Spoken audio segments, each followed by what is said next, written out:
নমস্কার, কেমন আছেন সবাই? মিস্টার মিসেস দত্ত খুঁটিনাটি ব্লগে আপনাদের অনেক অনেক স্বাগত। আজ আমি আপনাদের সঙ্গে ভীষণই চটপটা স্ন্যাক্স রেসিপি শেয়ার করতে চলে এসেছি। রেসিপিটার নাম হচ্ছে পনির পটেটো রোল। এই পনির পটেটো রোল স্ন্যাক্সটি মোটামুটি বানিয়ে ফ্রিজে আপনারা এক সপ্তাহ মতো স্টোরও করে রাখতে পারেন। তো চলুন রেসিপিটা চটপট করে বানানো হোক। রেসিপিটা বানানোর জন্য আমি নিয়েছি এখানে 250 মতো ময়দা, তার মধ্যে দিয়ে দিলাম স্বাদ মতো নুন আর হাফ চামচ মতো কালো জিরে, আর দিয়ে দিচ্ছি ময়ানোর জন্য সাদা তেল। সাদা তেল এখানে মোটামুটি 2.5 চামচ মতো ব্যবহার করেছি। সব কিছু একসাথে বেশ ভালো করে মাখিয়ে নেব। ময়ানটাকে বেশ ভালো করে ময়দার সঙ্গে মাখিয়ে নেব, যাতে মুঠো মুঠো হয়ে যাচ্ছে এরকমভাবে ময়ানটাকে মাখিয়ে নিতে হবে। এই যে দেখুন, আমি ময়দার সঙ্গে তেলটাকে কত সুন্দরভাবে মাখিয়ে নিচ্ছি, আর ময়ানটা যাতে ভালোভাবে মাখানো হয়েছে সেটাকে আমরা চেক করব। ময়দাটাকে হাতের মধ্যে মুঠো করে নিলে যেন মুঠোটা অনেকক্ষণ ধরে স্টে করে, সেরকম তাহলেই বুঝতে পারবো যে ময়ানটা বেশ ভালো করে মাখানো হয়ে গেছে। এই যে, তো ময়ানটা বেশ ভালো করে মাখানো হয়ে গেছে। এবার আমি জল দিয়ে ভালো করে একটা ডো রেডি করে নেব। যেরকম লুচির ডো রেডি করা হয় সেই রকমই একটা নরম ময়দার ডো রেডি করে নেব। এরকম ধরনের রেসিপি যদি সন্ধ্যার চায়ের সঙ্গে পাওয়া যায় তাহলে চায়ের আড্ডাটা বেশ জমে যায়। কি বলেন আপনারা? আমার সাথে যদি একমত হয়ে থাকেন তাহলে অবশ্যই কমেন্টে জানাতে ভুলবেন না। সন্ধ্যার সময় সবার কিন্তু চটপাটা খেতে খুব মন হয়, আর এরকম চটপাটা রেসিপি বানাতে বানাতে সন্ধ্যার টাইমটাই অনেকটা সময় পেরিয়ে যায়, আর তখন খাওয়ার মনও থাকে না। তাই এই রেসিপিটা আপনারা যে কোনো সময় বানিয়ে ফ্রিজে স্টোর করে রেখে দিতে পারেন, আর সন্ধ্যার সময় একটু চা আর এরকম ধরনের রেসিপি অল্প তেলের মধ্যে ফ্রাই করে নিলেই একেবারে রেডি হয়ে যায়। দেখুন, গল্প করতে করতে কিন্তু ময়দাটাও মাখা হয়ে গেছে। এবার ময়দাটাকে আমি ঢাকা দিয়ে কিছুক্ষণের জন্য রেখে দেব, ওই ধরুন মোটামুটি 10 মিনিট মতো। আর বাকি এখানে সব কিছু মশলা আমি রেডি করে নিয়েছি। কাঁচা লঙ্কা, আদা ফাইন চপ করে নিয়েছি সব কিছু, ধনে পাতা আর কিছুটা পরিমাণে গাজরও দিয়েছি। আর পটেটো তো লাগবেই, তাই সেদ্ধ করে রাখা আলুটাকে আমি আগেই সেদ্ধ করে রেখে দিয়েছিলাম। এবার আলুটাকে ভালো করে এইভাবে ম্যাশ করে নেব।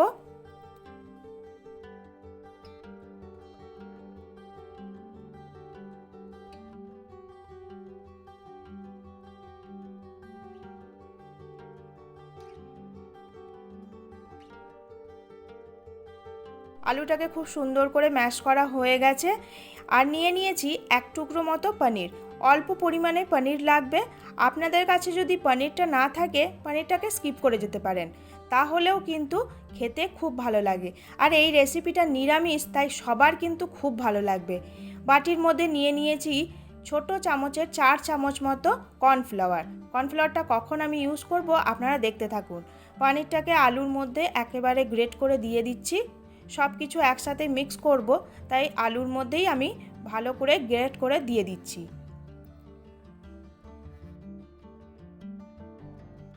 পনিরটা গ্রেট করা হয়ে গেছে। এবার একে একে সব কিছু এর মধ্যে দিতে থাকবো। চপ করে রাখা আদা, চপ করে রাখা কাঁচা লঙ্কা, চপ করে রাখা গাজর আর চপ করে রাখা ধনে পাতা।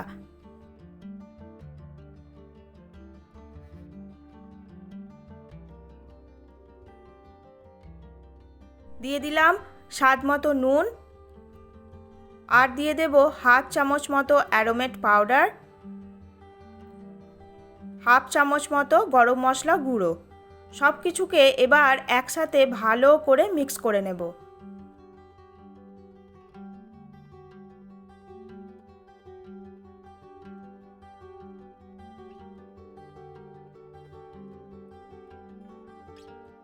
সব কিছু বেশ ভালো করে মিক্স করা হয়ে গেছে। এবার এই আলু মাখাটার মধ্যেই আমি দিয়ে দিচ্ছি কর্নফ্লাওয়ার দিচ্ছি এই কারণেই, কারণ আলু মাখাটা একটু যেন শক্ত মতো হয়, যেন বেশি ঢিলা না হয়। পুরটা ভরার সময় যেন বেশ একটু শক্ত শক্ত থাকে, তার জন্যই আমি এখানে কর্নফ্লাওয়ারটা ব্যবহার করলাম। এই যে দেখুন কত সুন্দরভাবে এই যে রোলের মতো করে নেব, তাহলে ভেঙে যাবে না। শুধু আলু মাখা হলে কিন্তু ভেঙে যাওয়ার সম্ভাবনা থাকে। এই যে দেখুন কত সুন্দর হয়ে গেছে। কর্নফ্লাওয়ারটা দেওয়ার কারণে কিন্তু এরকম হয়ে গেল। এবার ময়দাটা মেখে রেখেছিলাম, ময়দার থেকে আমি লেচি কেটে নিয়েছি। এবার অল্প করে ওপর দিয়ে ময়দা ছড়িয়ে দিলাম। ছড়িয়ে দেওয়ার পর পাতলা করে যেভাবে রুটি বানানো হয় পাতলা পাতলা সেই রকম করে কিন্তু আমি এটাকে বেলে নেব। দেখুন কতটা পাতলা আমি করে নিচ্ছি।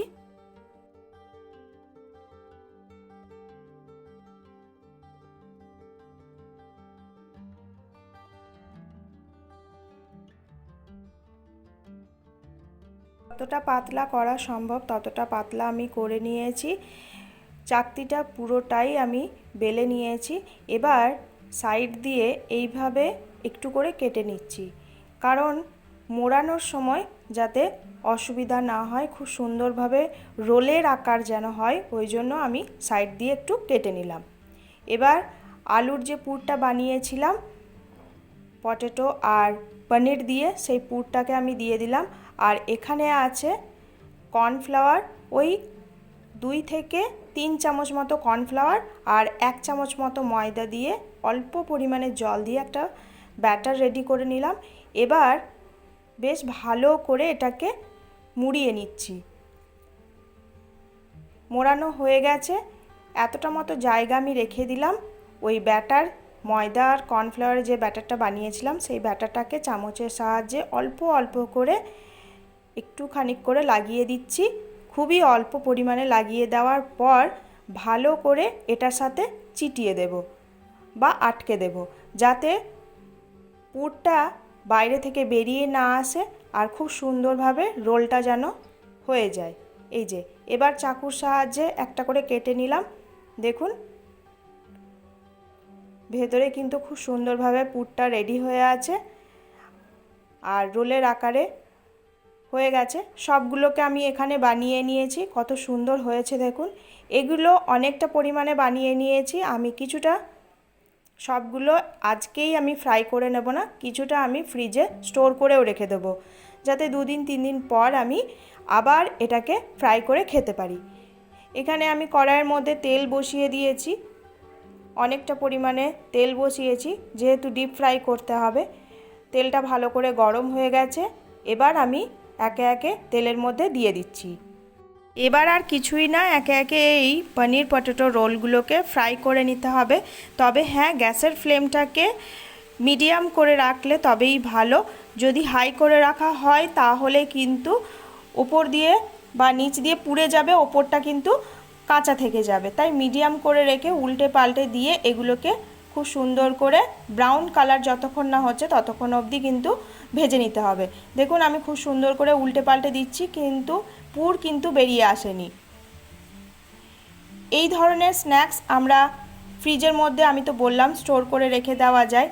আর চায়ের সাথে খুব ভালো লাগে। আপনি টমেটো কেচাপ যে কোনো সসের সাথেও কিন্তু এই রকম স্ন্যাক্স সার্ভ করতে পারেন, অল্প স্যালাড দিয়ে, শসা পেঁয়াজ দিয়ে এগুলোকে সার্ভ করা যায়। খুব সুন্দর লাগে, সন্ধ্যে স্ন্যাক্সের চটপটা খেতে খুব ভালো লাগে। একবার অবশ্যই বাড়িতে ট্রাই করবেন, তবেই কিন্তু বুঝতে পারবেন।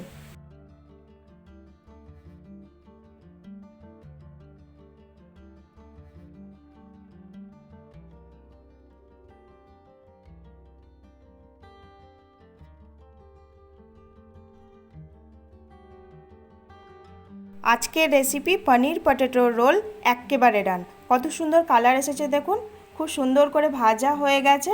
এবার আমি প্লেটের মধ্যে সার্ভ করে দেবো। আজকের রেসিপিটা যদি আপনাদের দেখতে দেখতে ভালো লেগে যায় তাহলে প্লিজ আমার চ্যানেলটাকে সাবস্ক্রাইব করতে ভুলবেন না। আর হ্যাঁ, সবার কাছে একটাই অনুরোধ, প্লিজ কেউ লাইক দিতেও ভুলবেন না।